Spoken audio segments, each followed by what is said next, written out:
Bismillahirrahmanirrahim. Assalamualaikum warahmatullahi wabarakatuh. Hai muridku kelas 4, bagaimana keadaan kalian hari ini? Semoga dalam keadaan sehat walafiat dan semoga kita selalu Allah berkahi dengan ilmu yang bermanfaat.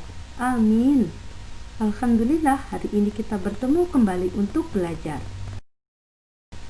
Pada hari ini kita akan belajar muatan pelajaran PPKN tentang upaya pelestarian lingkungan dan dampak tidak melestarikan lingkungan.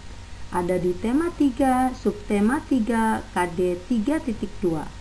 Dengan tujuan pembelajaran, diharapkan siswa dapat menjelaskan upaya pelestarian lingkungan dan siswa dapat mengetahui dampak tidak melestarikan lingkungan.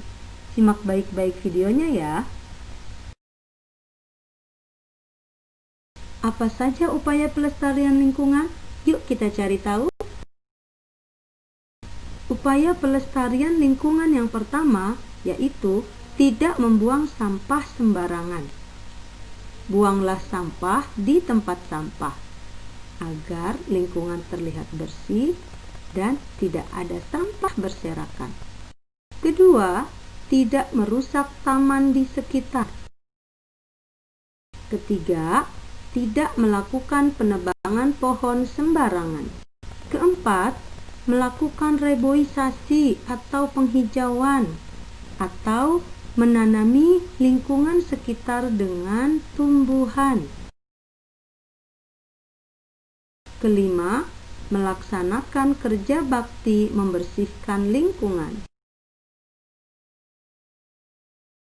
Upaya pelestarian lingkungan yang tadi sudah kita sebutkan merupakan kewajiban yang harus kita lakukan. Karena tinggal di lingkungan yang bersih adalah hak semua orang.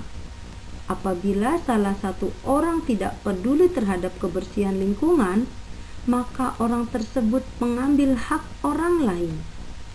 Setiap warga masyarakat harus mempunyai kesadaran dan tanggung jawab dalam upaya pelestarian lingkungan.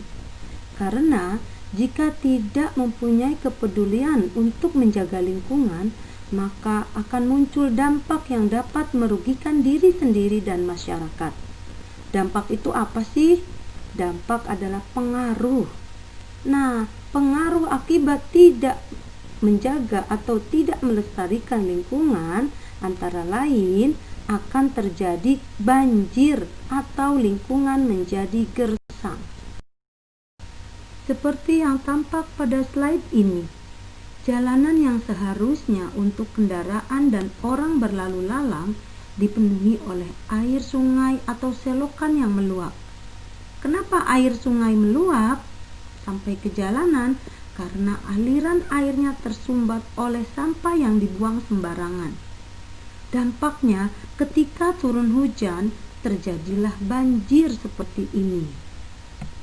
Dampak banjir bagi lingkungan adalah lingkungan menjadi kotor, banyak lumpur, dan sampah berserakan saat banjir surut.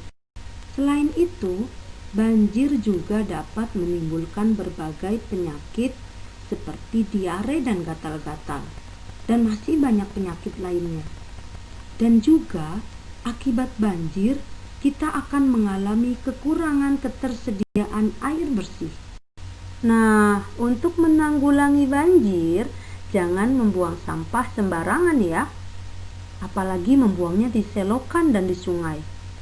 Buanglah sampah di tempat sampah.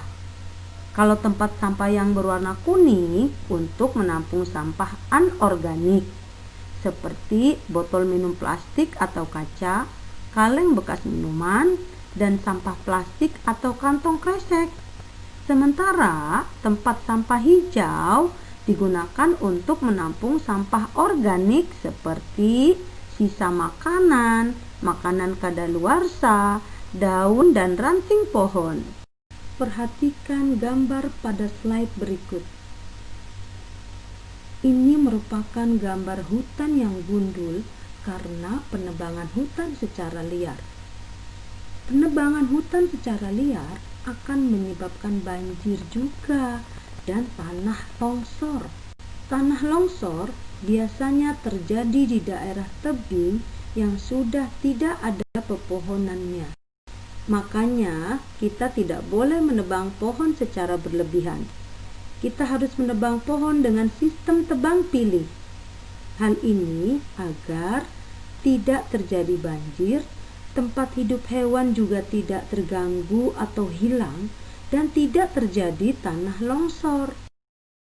Alhamdulillahirabbil alamin. Selesai sudah pembahasan kita pada pertemuan kali ini. Semoga bermanfaat. Tetap semangat belajar, tetap jaga kesehatan. Terima kasih atas perhatiannya. Wassalamualaikum warahmatullahi wabarakatuh.